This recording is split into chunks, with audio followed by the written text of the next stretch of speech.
Hello, and thank you for tuning in to the first episode of Tenani. Tenani is the first phase of the organized harassment project from Protect Life Now. The first phase concentrates on gang stalking.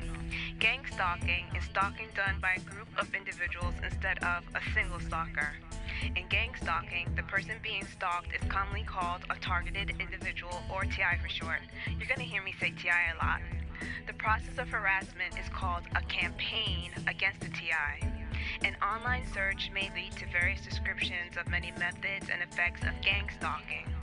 Some are deliberately outrageous in order to deter any serious consideration of the issue. But this is a very serious crime that terrorizes and tortures people. However, the perpetrators can commit these crimes with little to no fear of punishment or being caught because gang stalking is not being seriously investigated by law enforcement officials. Gang stalking consists of mainly 3 crimes, although additional crimes are probably committed during the campaign. The 3 crimes involved are voyeurism, harassment, and stalking. Other crimes involved in gang stalking are fraud, rape, defamation, assaults, perjury, etc. This program is geared towards the targeted individual in order to provide a media for TIs to speak out about the gang stalking crime.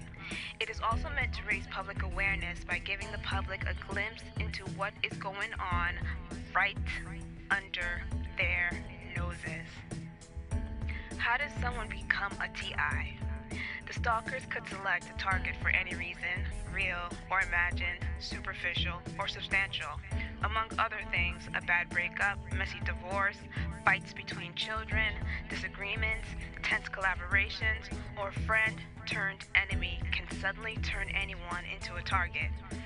Gang stalkers get the inside scoop, but like any other gang, they are subjected to the leader's whims and restricted by the group's activities. So gang stalkers aren't even safe from becoming a TI.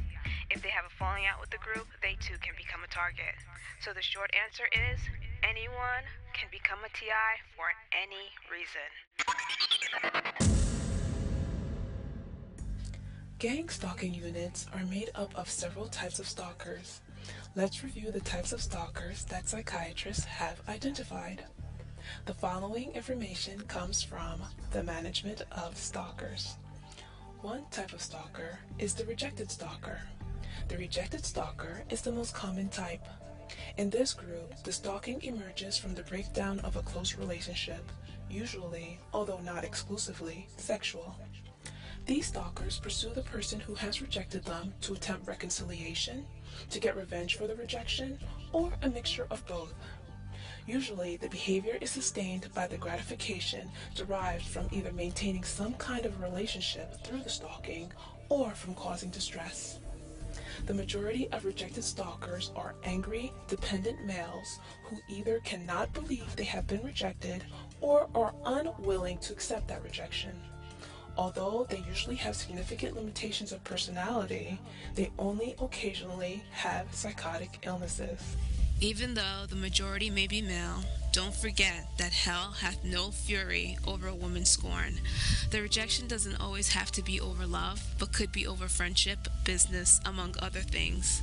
A group, instead of a single individual, can also stalk based on rejection. Some TIs have reported being stalked because they refuse to join or maintain an affiliation with groups, organizations, or businesses. Next up is the intimacy seeker. Intimacy seekers begin stalking with the aim of realizing a relationship with a person who has engaged their affections or who they erroneously believe already loves them. They are in love and endow their targets with uniquely desirable qualities. They persist in their pursuit despite or oblivious to the reactions of the victim. At the beginning of the stalking, intimacy seekers are usually living lonely, isolated lives devoid of intimacy. The fantasized relationship and the pursuit provide a fake solution to their dilemma, and that's what reinforces and sustains the behavior. For them, better unrequited love than no love. Better some kind of relationship, even if it's just a fantasy, than no prospect of intimacy. Intimacy seekers frequently have a major mental disorder associated with an erotomanic syndrome. So, what does this have to do with gang stalking? Most TIs are put on a list before their campaigns begin. Someone has to nominate an individual to be targeted, and sometimes the nomination could be by the intimacy seeker, who can now safely stalk the individual and have the blame spread out over a group, so it's harder to trace it back to him or her.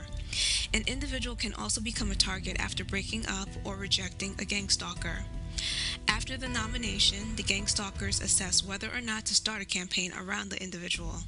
So, although the original stalker is an intimacy seeker, if the group decides to start a campaign, the target is attacked by other types of stalkers too.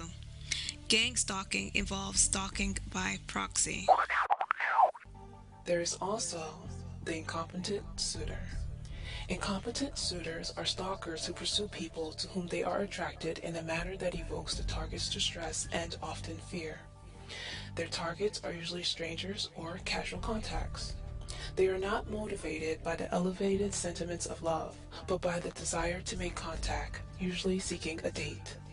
They lack basic courting skills, and their approaches are inept and often intimidating.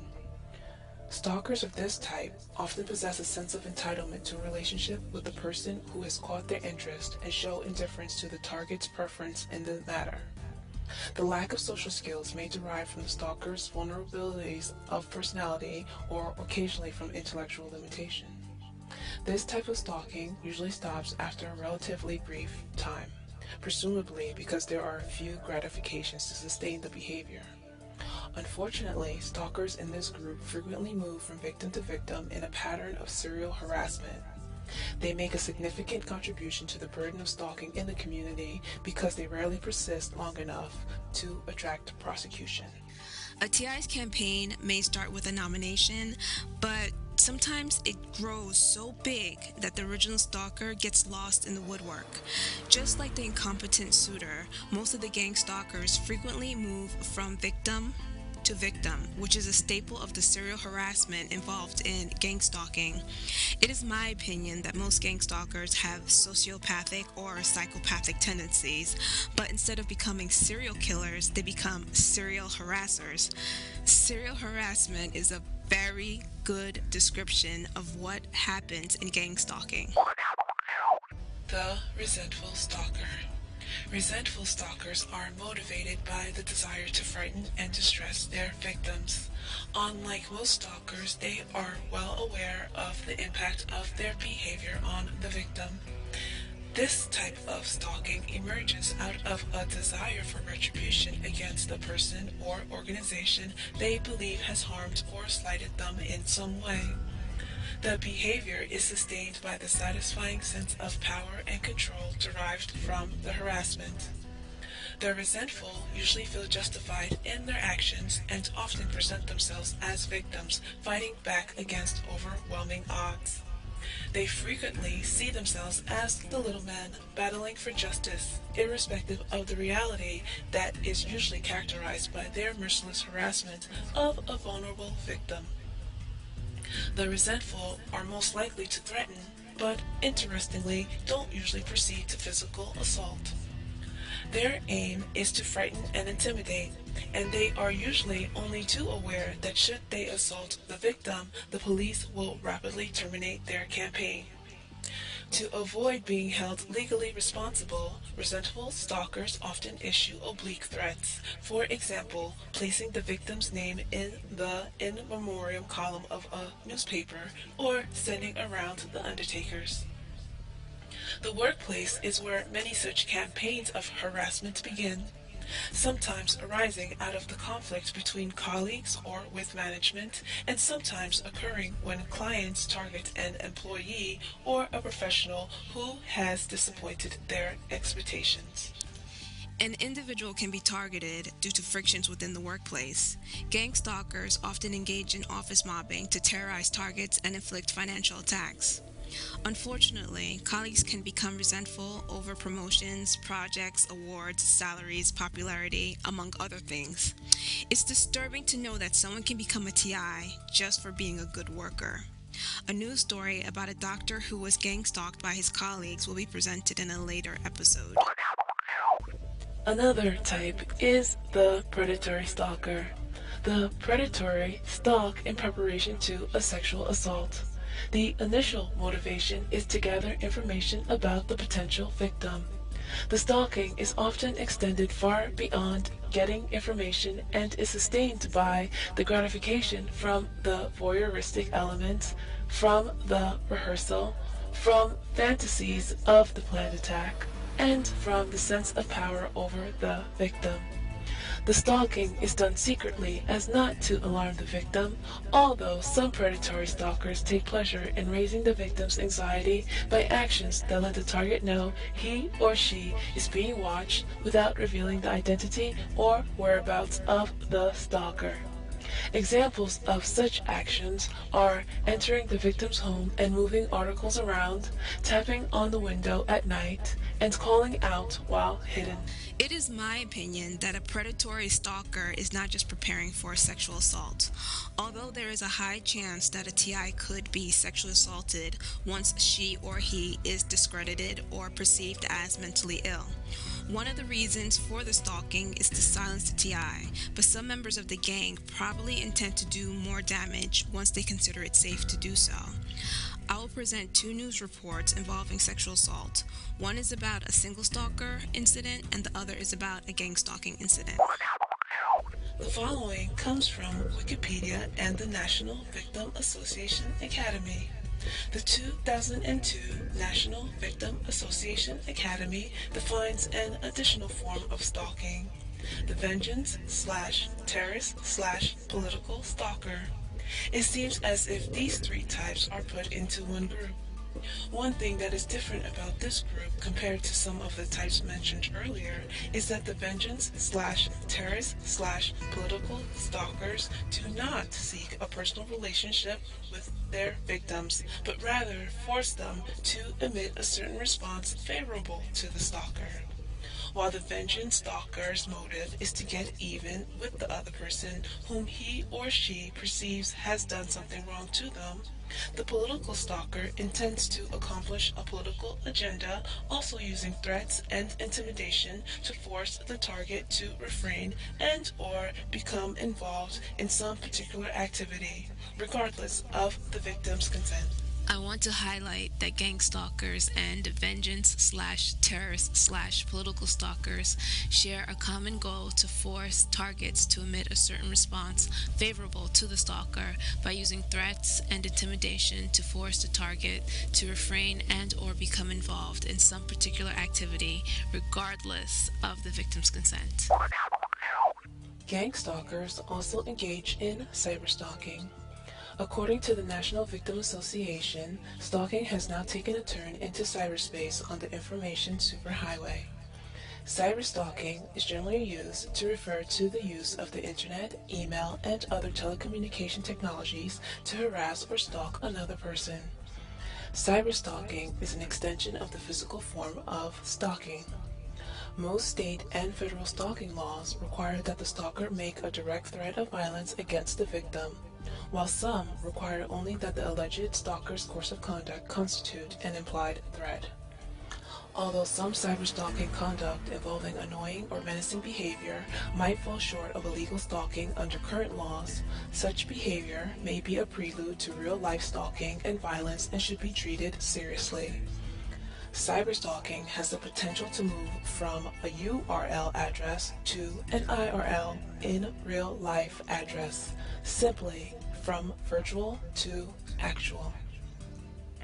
Cyberstalkers use a variety of techniques. They may initially use the internet to identify and track their victims. They may then send unsolicited email, including hate, obscene, or threatening mail. Live chat harassment abuses the victim directly or through electronic sabotage. For example, flooding the internet chat channel to disrupt the victim's conversation. With news groups, the cyberstalker can create postings about the victim or start rumors which spread through the bulletin board system. Cyberstalkers may also set up a web page on the victim with personal or fictitious information or solicitation to readers. Another technique is to assume the victim's persona online, such as in chat rooms, for the purpose of ruining the victim's reputation, posting details about the victim, or soliciting unwanted contact from others. More complex forms of harassment include mail bombs, which are mass messages that virtually shut down the victim's email system by clogging it, or sending the victim computer viruses, or sending electronic junk mail, spamming. There is a clear difference between the annoyance of unsolicited emails and online harassment. However, cyberstalking is a course of conduct that takes place over a period of time and involves repeated, deliberate attempts to cause distress to the victim. Let's recap the type of stalkers and stalking behavior. The rejected pursue ex-intimates either in the hope of reconciliation or for vengeance or out of a mixture of both. Intimacy seekers stalk someone they believe they love and who they think will reciprocate the affection. Incompetent suitors inappropriately intrude on someone, usually seeking a date or brief sexual encounter.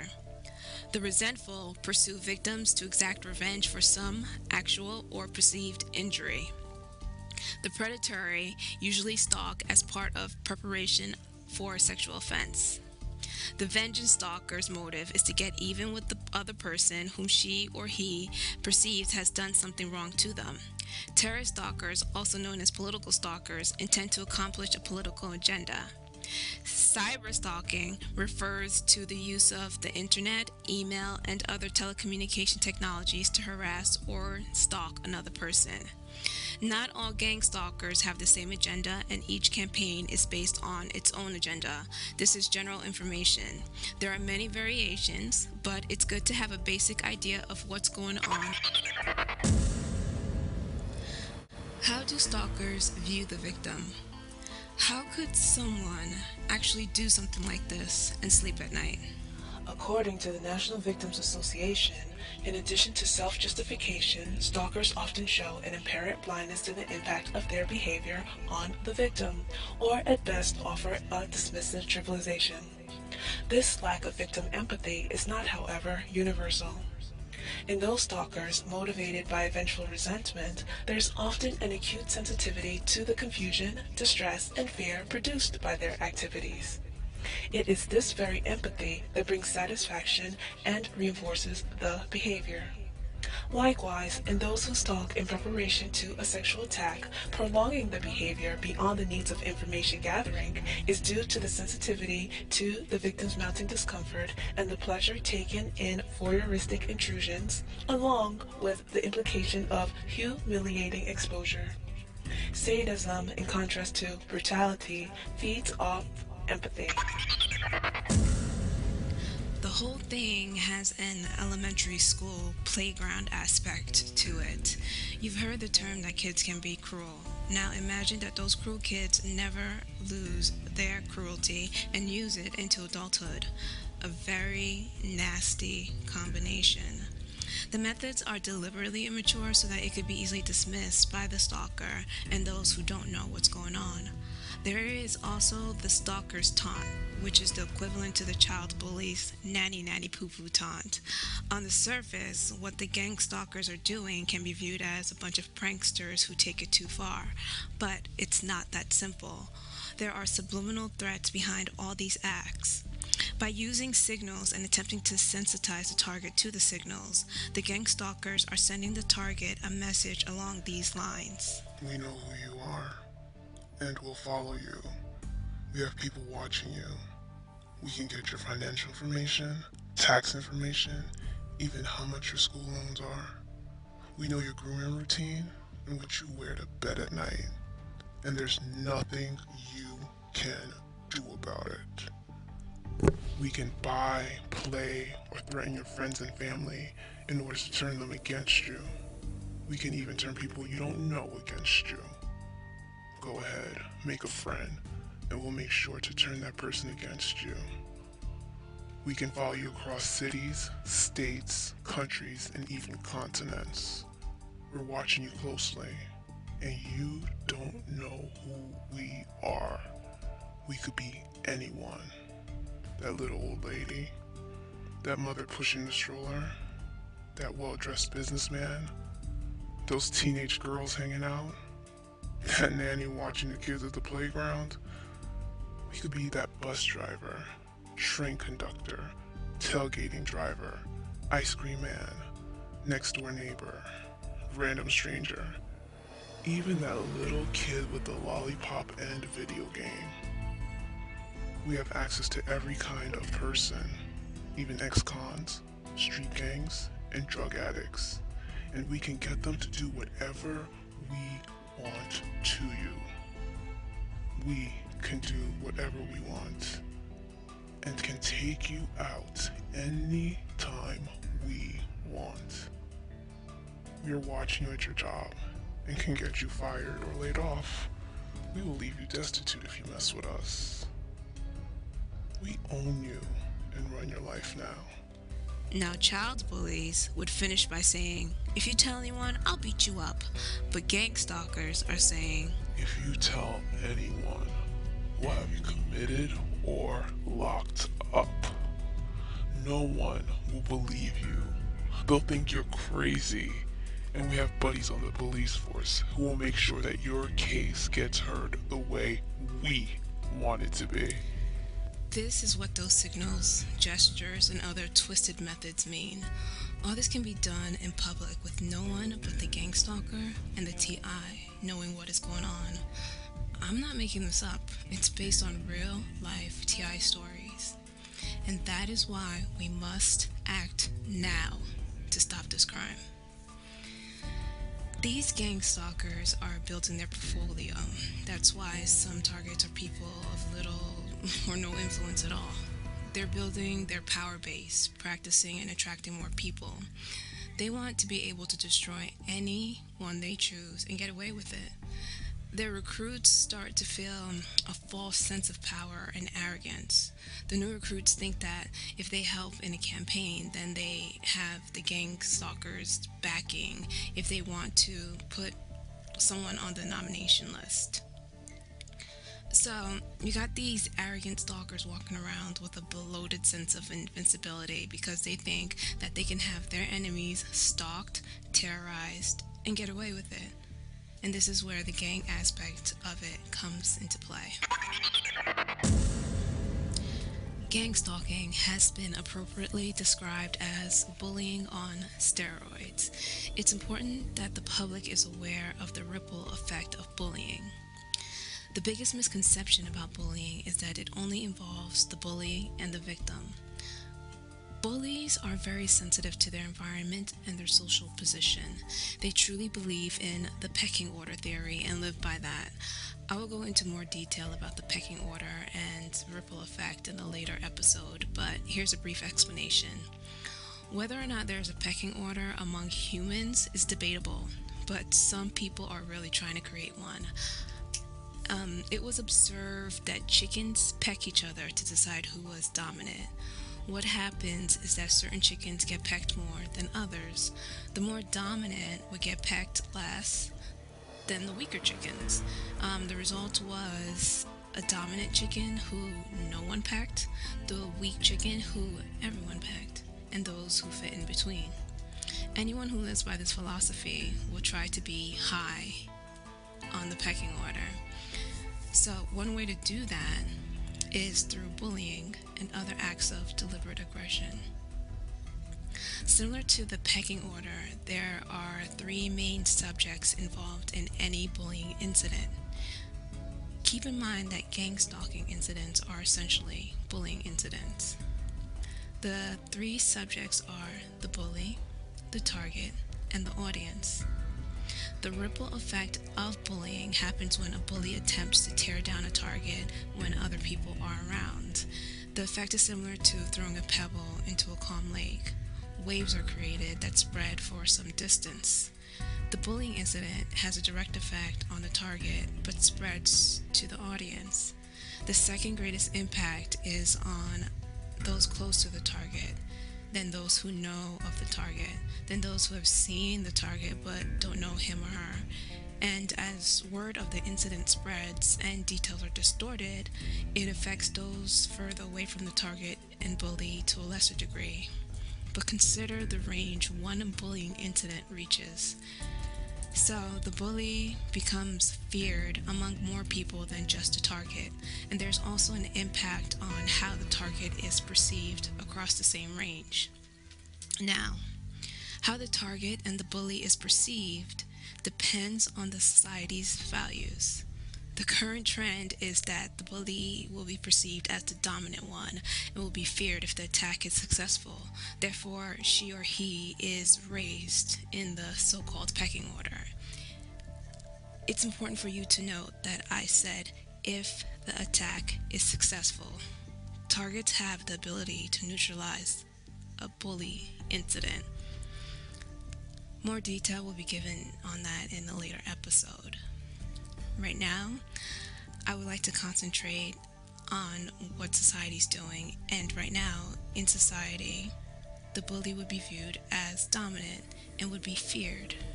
But all that can change, and change is what we need. I don't think many people really desire a society based on the pecking order theory. I would like to think that human beings are a bit smarter than chickens.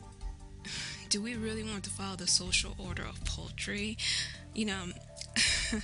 I always thought that underneath it all, bullies were a bunch of scaredy cats, but I was wrong. They're really a bunch of chickens.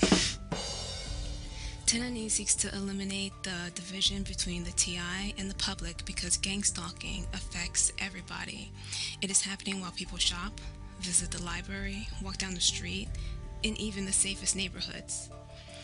Sometimes gang stalkers use innocent bystanders to participate in a campaign without letting the person know what is going on or the purpose of their actions. Everywhere that there are people, gang stalking can and is happening. What does a gang stalker look like? These are usually normal-looking people of all ages, ethnicities, socioeconomic status, education levels, etc. They are about as identifiable as a serial killer that just got the first victim, which means nothing really stands out about most of them. They have friends, families, and lead pretty normal lives. On the surface, that is. That's the image that they portray to the public. But gang stalkers usually lead a double life that only a select few know about. This includes their fellow gang stalkers and targeted individuals. So why do they hide? They hide because they're criminals. Gang stalking is not just one crime, but a series of crimes in one. According to one California news report, someone found guilty of gang stalking could face criminal, conspiracy, and stalking charges, all of which are felonies in California. The gang stalkers want to terrorize people without facing the consequences. Some are even high-end officials that have a lot to lose. So why do they do it? Since very few would admit to participating in this crime, it's up in the air. But stalkers are only one piece of the triad. Remember that gang stalking, like bullying, involves three main subjects: the stalker, the targets, and the audience. The targets are the victims of this crime, and gang stalkers work hard to get their victims to commit suicide or to be committed into asylums or get arrested. So no one will believe the victim, and the public's blindfold will always be on. While there may be cases that are due to people who are actually mentally ill, there are more legitimate cases. And as more and more TIs are interviewed and more is learned about the gang stalking crime, it will be easier to get the correct information. And that's one of the goals of this program. The other goals are raising public awareness, getting help for the victims, exposing the stalkers, and much more. This crime is escalating, and part of the reason is because law enforcement agencies are slow to recognize it, so it has become a safe crime to commit. Some of the recruits to gang stalking are teenagers, college students, and ex-criminals. These groups can easily start their own gang stalking units, and by using the current technology, their units can easily and quickly get big. This poses a danger for other students, in the case of teenagers and college students, because it will probably be very hard for them to get assistance and explain what is happening. Don't let the term gang mislead you. As I've said before, the members of these stalking groups can be anyone, and this crime can occur in the most affluent neighborhoods or even the most poorest. As you will see, the targets come from diverse backgrounds also. Remember that anyone can become a TI for any reason. There are people who are being gang stalked and don't even know it. Most TIs don't realize what is happening for months or even years later. I will have an episode later on that will present the signs that someone may be getting gang stalked, so stay tuned for that. Some people may be hearing this for the first time or about this crime for the first time, but gang stalking is nothing new. Similar activities date back to biblical times, as with murder and adultery, so don't be misled into thinking it's okay because it's been around so long. The tactics are actually very similar to bullying. Stalkers are probably unreformed bullies that never really matured as they aged. The groups are also made up of people who just follow the crowd or, just go along because they're afraid of becoming targets themselves. The gang stalking methods are based on those used by the KKK, the Nazis, and other extremist groups. It has been updated to terrorize people within the current legal framework. Some people may be lured into the groups by gang members who tell them that, there's something wrong with the target, or tell them lies about the targets, or they say that, oh, we're just having fun or messing with this person's head. Come along, join us. Or some other excuse that makes it seem like what they're doing is pretty harmless. But I will go into depth about that and also have details about the methods that are being used in later episodes, so stay tuned. This is just an overview about gang stalking, but you will learn more and more about gang stalking if you regularly tune in to Tenani. As TI stories are shared and public awareness is raised, it will become clear that something needs to be done now. Targeted individuals who want to share their stories can send us an email at protectlifenow@yahoo.com or visit the Protect Life Now YouTube channel for more information. There are a lot of websites and organizations that offer information about gang stalking, and as the show continues, that information will be made available. Please remember that gang stalkers work hard to discredit targeted individuals, so you may find some outrageous sites created by gang stalkers, as I said earlier. Please also remember that TIs are victims of a crime that the legal system is failing to recognize and investigate. They receive no help and have difficulty getting people to understand how serious this crime is. So if there is a lot of venting and anger on the websites that you visit or the blogs that you visit, be compassionate. Most of these people are not crazy. It's a horrifying situation to be in. Don't be quick to dismiss gang stalking if you come across these types of blogs or sites. Please send Protect Life Now an email and link to the questionable sites, and we'll try to find out more information. You might find some things on technological weapons being used on targets. Those topics will be addressed in later episodes, so stay tuned for that. That is the end of the introduction to gang stalking. I'm currently working on some TI interviews, so stay tuned for that in later episodes. It's time now to get some tips on how to handle gang stalking. So you're forced into a system of unwanted pursuit? Here's some survival tips. What do you do when a gang stalker strikes and tries to make it seem as if you are overreacting or crazy? For example, A gang stalker has followed you to the library. He has indicated that he is a gang stalker and has tried to start conversation and makes appearances wherever you sit. You're engaged in reading when he suddenly shows up and asks you to watch his computer. You ask him not to talk to you and move away quickly. He looks at you as if you are overreacting and has a fellow gang stalker nearby to reinforce that idea to the audience. The audience is wondering why you behave like that when he just asked you to watch his thing so he could go to the bathroom. A normal request under normal circumstances. But only you and the gang stalkers know what is really going on. So what do? Well, you know that gang stalkers will usually fake innocence and maintain a calm demeanor while trying to pressure you to respond erratically. One of the supporting stalkers may secretly give their signal in an effort to further agitate you, or they may try to do something that may seem as a harmless joke and will take advantage of the fact that you will be the overly serious slash uptight adult while they play the fun prankster. Okay, so you have different options. I'm not gonna go and give out specific tips because stalkers are probably listening and will work around it.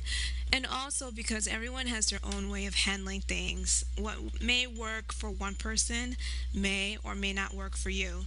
So, general tips will be given, and you can figure out on your own what methods you can use and tweak it to suit the campaign and gang stalkers that are being used against you. The most important thing right now is that you know what is going on and get some idea about how to handle it. Uh, don't play along. Don't play their game. Act like the no fun disciplinarian and let them know that their attention and contact is unwanted. Stalkers are delusional. They start to believe that they know you and that you should know them and be afraid because they give you some silly signal. The truth and reality of the situation is that they don't know you and you don't know them. Think about how much an obsessed fan may know about their favorite celebrity or how much information is available on that celebrity. If that person knows all the good and bad things and talk about the celebrity all the time with their friends, how comfortable would the celebrity be if this obsessed fan approached the celebrity and acted as if she or he knew them forever? Well, the bodyguards would probably be called in very quickly. TIs are like underground celebrities with hostile, obsessed fans. People you don't know think they know all about you. In Hollywood, ruthless social climbers try to get close to celebrities to gain social clout. Similarly, gang stalkers may try to use you as a stepping stone to gain clout or impress their friends. But in order to gain that clout, they must harm you in some way. So TIs must be extra careful who they let or keep in their lives. Again, no matter how much information they have, what they've been shown, they don't know you because the information that they're given is filled with a lot of lies and half-truths. Gang stalkers lack the appropriate social boundaries. They like to force themselves into people's lives. They have difficulty facing the reality that no matter what they've been told or think they know about you, they don't know you. Reinforce this boundary and don't buy into their delusions. Also, remember, they want to show something to tell their stalking buddies. So be bland, firm, and direct, even if it's not in your personality. If you think that you can beat them at their own game and turn the tables, do so, but cautiously. This isn't recommended because these people are cowards and hardly ever strike without backup. If you choose this route, be prepared to handle more than one heckler. A different stalker is probably nearby and ready to jump in. Take note that gang stalkers usually don't engage unless it's part of a plan, so don't participate when they're baiting you. The better thing to do is to cut it short, reinforce the boundaries, and move away. Sometimes their goal is to get you to move all over the place, so try to change your seat or position as little as possible. Always try to position yourself in a place that will be hard for them to surround or disturb you, especially without disturbing the audience if there are any audience. Also, learn how to effectively deal with these direct but covertly aggressive tactics so that you don't have to move away unless it gets dangerous. And that's it for now. If you have tips to share, please email them to protectlifenow@yahoo.com. Now it's time for FYI, essential information for TIs. One of the biggest problems TIs have is how to respond when being agitated and provoked by gang stalkers. No matter how a TI responds, gang stalkers will try to twist it in a way that makes a TI look bad. You are about to receive some tips on how to handle that right now. If a stalker makes contact and attempts to talk to a TI, but the TI walks away and cuts them off, the stalker will try to make a TI feel as if she or he overreacted or are unfriendly, even though it was a completely appropriate response under the circumstances. Gang stalkers will probably make a joke of it and try to agitate the TI further. This is another version of the stalker's taunt. Most of these overt tactics are similar to the bullying tactics from elementary to high school. As in the days of youth, most of the overt tactics were covering the more devious covert tactics. Anyone who had siblings or watched kids should recognize these tricks. What makes it bizarre is that it's being done by people who are supposed to be mature adults. If a friend told you that they did these things, it may seem funny or harmless, but imagine a person constantly being subjected to this type of treatment. The criminal aspect is that these tricks are also being used to drive people crazy, drive them to suicide, drive them to violence, and destroy their lives. Not so funny after all. The gang stalkers blindfold the general public so they can't see what's really going on. But someone at the receiving end knows what's really going on. 9 times out of 10, TIs aren't overreacting. So, a TI needs to find some way to be certain that what is happening is a gang stalking incident. TIs have to separate the gang stalkers from the audience because gang stalkers will try to play the audience and the TI against each other. TIs also must remember that the audience doesn't know what is really happening and respond in a way that effectively neutralizes the harassment. If you have essential tips for TIs, please email protectlifenow@yahoo.com. TIs, it's time to know thy enemy.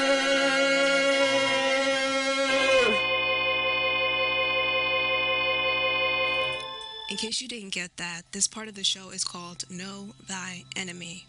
Even though gang stalkers hide their identity and many different people are involved, it is important for a TI to know their enemies in order to effectively protect themselves. Here's a short, simple, and entertaining way to get to know your enemy.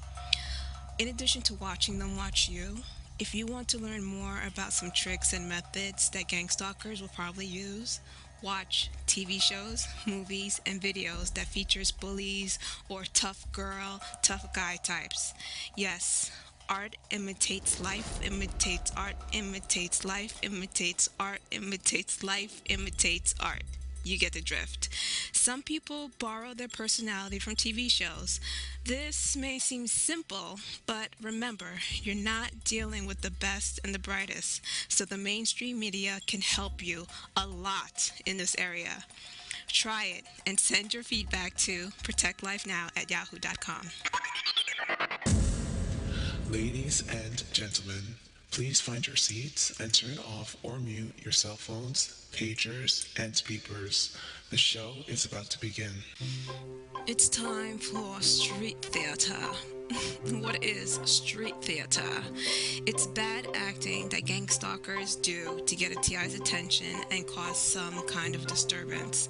To the audience or general public, it appears like some people acting silly, but the gang stalkers are actually trying to send a message to the TI by letting him or her know that stalkers are aware of their location and is following them. This is also done to elicit an incriminating, discrediting, or creative crazy reaction from the TI. Take note that this is a serious and harmful tactic that is used to slowly wear the TI down. In an effort to help TIs cope, I wanted to offer some comic relief because sometimes the street theater is just so incredibly stupid that a TI can't even take it seriously. So, here are the funnier street theater. To share the most ridiculous street theater that you've seen, please write it out, give the county and state, and send it to protectlifenow@yahoo.com. This street theater comes from Westchester, New York. It was a lovely day, so I headed to the beach. I found a good spot, but I saw a gang stalker who tried to stalk me at the beach before. This time, he arrived ahead of me. He was a middle-aged man with receding brown hair and a muscle shirt, although he didn't have any arm muscles. His back was to me, and he was pretending to enjoy the scenery. It was a breathtaking view of the Hudson with sailboats decorating the water, a charming gazebo on an adjacent island, and a luxurious beach house on the opposite island. There was a community of geese and their babies playing near the shore. The birds were singing and the squirrels were scurrying about. It was such a peaceful scene that I could even pretend that the stalker was a decent human being. As always, the phone rang and he checked it, then turned and looked at me. I thought he would creep over and try to terrorize me, but he just turned his back and continued to look into the water. I laid back and enjoyed the better part of the scenery. I started to think that maybe there was hope for gang stalkers. Maybe they weren't all cold-blooded and still had some feeling left. There was hope for anyone who could be so swept away by this beautiful environment. He walked down the steps and started to pick up things. The area was clean, but I thought he was picking up some garbage that someone must have left behind. I became even more hopeful for them.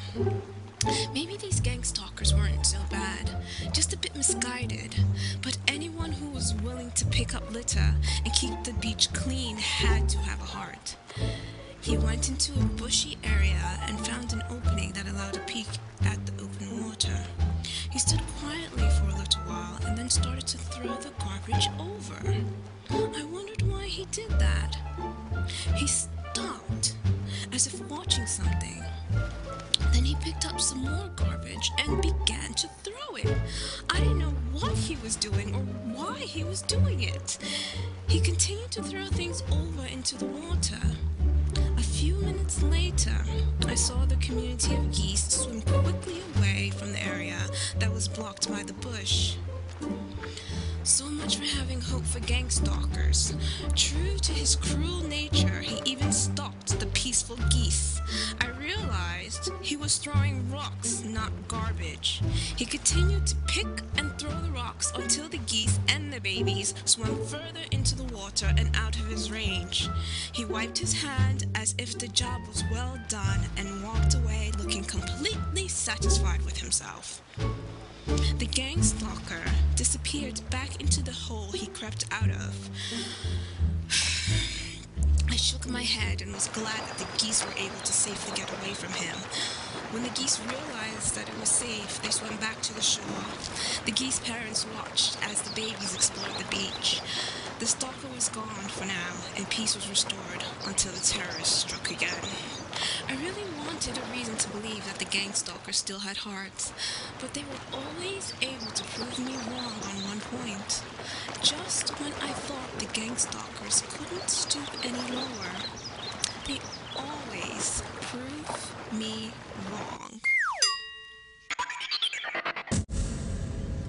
Now it's time for TI News. I'm always looking for news stories about stalking, especially gang stalking. So if you find a news story that appeared in an official news source, please email it to protectlifenow@yahoo.com.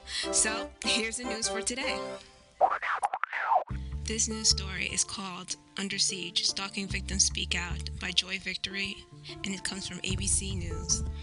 As her marriage started to fall apart, Donna Hirsch just wanted a divorce and a clean break. Her husband wouldn't stand for it though, and when Hirsch tried to move herself and her young children away from him, he began stalking her, often with violent results. He'd find me and sometimes rape me as punishment for trying to leave him, said Hurst of Arizona. I moved from place to place, just leaving everything behind. He'd always break in. He'd tell me, nobody cares, nobody's paying attention. He was often right. Police usually let him go. Finally, after 3 years, he ended up in jail serving a lengthy sentence. Although even in lockup, he sent more than 300 letters to her house, she said. As savage as it may seem, Hurst is just one of millions out there, and as new statistics show, the problem is not going away. About 1 out of every 22 people in a nationwide survey of nearly 10,000 U.S. residents reported that they had been stalked, according to the National Center for Injury Prevention and Control, overseen by the Center of Disease Control and Prevention.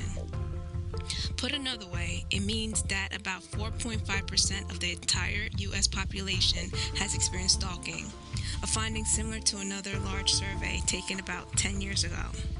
The problem clearly isn't going away, and in many instances, lax state laws or uninformed police officers exacerbate the problem. However, victims advocates say there has been a slow but steady change in the public's mindset about the seriousness of stalking. Most people now understand how obsessively possessive or disruptive behavior is often a red flag that a person can turn deadly. As many as 3/4 of female murder victims were being stalked by the perpetrator before they were killed, experts say. Part of this is attributed to the victims who, once nearly driven into isolation by their stalkers, find empowerment by sharing their stories with anyone who will listen, especially police officers. This is exactly what National Center for Victims of Crime spends a lot of time doing, encouraging women like Hurst to tell their personal and gripping accounts. A harrowing 911 call. Like Hurst, Florida grandmother Nancy Morgan has a chilling tale of stalking. She, too, tells her story on behalf of the National Center for Victims of Crime in hopes that it will raise awareness about the seriousness of the crime. In the months preceding March 2005, her daughter Julie Hernland frequently complained to her about an old friend who wouldn't leave her and her husband, Ayanus, alone. The stalker, David Edward Johnson, had become irrationally and incorrectly convinced that the couple had ratted out his drug business to the police. Because of that, he relentlessly harassed them. He had tried to run them off the road and threatened them in a parking lot. He told them he had a 9mm gun in the car and that he was going to shoot them, Morgan said. He also repeatedly called their home and hung up, and Morgan suspects he may also have filed an anonymous complaint to Child Protective Services accusing the Hernlands of being bad parents. Still, no one was prepared for how the story would end in March. Johnson broke into their home at night, shooting and killing the couple. The only person left alive was their 5-year-old daughter, who called 911 to report the crime. Morgan points out stalking is not only a mere annoyance to the victim, it often leads to brutal acts of crime. The after effects linger for years. She's now raising a 6-year-old child who will grow up knowing her parents were brutally murdered. Working for change. Often, taken as individual acts, stalking can be seen as harmless. If someone leaves roses on someone's doorsteps, people think that's sweet, Larry said. But if that's a signal from the stalker who would always give roses after some horrible thing happened, it was his message, I know where you are, you can't hide from me. So police are taught to take detailed case histories and to help victims get in touch with crime advocates who can provide services like finding new shelters. They also attend sessions where they listen to victims speak about their experiences. Like most crimes and most public health issues, you have to have a coordinated response. It can't just be the victim trying to prevent this thing, she said.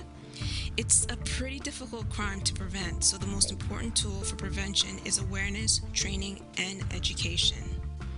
My commentary on this article is that in the case of gang stalking, too many times the TI is told that he or she is suffering from a mental illness such as paranoia and sent away with no assistance. Gang stalking needs to be recognized and investigated, and I'm going to keep saying that over and over and over again until it's finally done. For the public to get a picture of what happens to TIs, let's use the example of a single stalker leaving roses on the doorsteps. If you recall from the article, it stated that if someone leaves roses on someone's doorsteps, people think it's sweet. And that was a quote from Leary. And he continued by saying, but if that's a signal from the stalker who would always give roses after some horrible thing has happened, it was his message, I know where you are and you can't hide from me. So now let's take the activities of a single stalker and magnify it by having random strangers commit the same act wherever the victim or TI goes. So, in gang stalking, the person would find a rose or something pertaining to a rose almost everywhere they went. When they go to work, a gang stalker co-worker may suddenly have a vase of roses on her desk. At a restaurant where a gang stalker waitress works, she may recommend the special dish of the day or something on the menu that has a rose in its name. At the gas station, the gang stalker cashier may be wearing a t-shirt with a rose on it. Random people who are stalkers may have a conversation about roses where the TI can hear. A woman may repeatedly call out the name Rose, come here, Rose, come here. She might call that out, pretending that that is the name of the person whose attention she is trying to get. Some stalkers may carry roses every other block that the TI passes, or have their kids carry roses where the TI can see them. An elderly woman wearing a rose brooch bumps into the TI, quote, accidentally, unquote. A young woman wearing a hairband with roses on it may get rude or act hostile to the TI. A few cars blasting songs that mention roses may pass by the TI. On every corner, people with something visibly pertaining to a rose may intentionally try to walk into the TI, pretending not to notice and pretending that nothing happened. To an outsider, this may seem like pure coincidence or isolated events, but it is systematically terrorizing the target. This part of the campaign is done deliberately to make it difficult for the TI to report, because it appears that random people happen to be conversing, carrying roses, or having on something that pertains to a rose. It is also to create the illusion that the TI is paranoid or suffering from some other mental illness. There probably will also be a gang stalker spreading rumors that the TI is mentally ill to try and reinforce the idea in the audience's mind. This is done consistently. So once the TI is sensitized to the roses and notices whenever a rose is mentioned or talked about, the gang stalkers will start to intimidate, harass, and agitate, and probably abuse or assault the target while using the rose theme. So if the target reports that a man following her around or a woman who picked a fight with her was a gang stalker, and that the TI was certain because the man was carrying a book about roses and the female was wearing a charm bracelet with roses on it, and then the TI proceeds to explain that the rose signals that the gang stalkers use sensitized her to it, the cops or whomever the TI confided in will probably think the TI is crazy. And that's how gang stalking works, to discredit the target so that no one believes him or her when they report what is happening. It starts off like this, but it gets worse. Once the target is discredited, the harassment becomes worse, including assaults, rapes, theft, among other things. There's a method to the gang stalker's madness. It's not just about physical or psychological attacks. TIs are often driven into poverty or financial stress because the stalkers try to ruin their career and try to prevent the TI from making a decent living. Yes, this is a very serious crime. This is a very serious crime, and that's why action needs to be taken now. Members of organized harassment groups get bolder with every TI that is taken down, and they intend to have anyone who doesn't meet their approval eliminated. The next article comes from Raleigh, North Carolina. The accused will be referred to as the woman. The title is Former State Judicial Employee Charged with Stalking, and was posted on Wednesday, April 13, 2011 by News and Observer of Raleigh. Wake Sheriff's investigators on Tuesday arrested a former state judicial employee on charges that she used her work computer to impersonate a male acquaintance and have literature and magazines depicting a gay lifestyle sent to the man's workplace, home, and family. The investigators also accused the former state employee of using the man's name to place ads in gay periodicals seeking to meet people for sex, according to court records made public Tuesday morning. The Wake County Sheriff's Office charged a woman with one misdemeanor count of stalking, according to an arrest warrant filed by the Wake County Magistrate's Office. The woman worked as a business systems analyst for the North Carolina Administrative Office of the Courts from February 1st, 2010 until February 18th, when her job ended, according to an AOC spokeswoman. Sheriff's investigators think the offense occurred between December 21st and December 28th while the woman was working for the state. Phyllis Stevens, a sheriff's spokeswoman, declined to say why the investigators think the accused impersonated the man. Investigators think she used her state computer to impersonate the man and bill the cost of the books and magazines to him. He told investigators that the ads placed by the woman caused strangers to contact him, court's records show. Sheriff's investigators have accused the woman of harassing him on more than one occasion and causing substantial emotional distress by placing that person in fear of death, bodily injury, and continued harassment, according to the arrest warrant. The victim is not identified in the court documents, nor do investigators say how they learned of the alleged offenses. The accused was released on $1,000 bond on Tuesday and ordered not to have any contact with the man as a condition of her release from the Wake County Jail. My commentary on the article is that I mentioned earlier that high-end officials, even those who work for the judicial system, participate in gang stalking. Not to say that everyone in the judicial system participates in this activity, it's just some people. This is an example that shatters the illusion that the public official, high-end business people don't participate in these types of activities. A fancy title and workplace doesn't mean that they can't be involved in stalking or gang stalking. The more affluent gang stalkers use their wealth, power, connections, and public image against victims and to hide their involvement in the crime. That's it for this episode. I had more newspaper articles to share with you, especially some that are really specific to gang stalking, but I ran out of time, so I'll present them in the next episode. If you would like to share your story with Tenani, please check out the Protect Life Now channel's organized harassment page on YouTube for more information. You can also email us at protectlifenow@yahoo.com for more information. If any gang stalkers disagree with the information presented, please let us know. We would love to hear from you. Thank you all for listening, and I'll talk to you next time.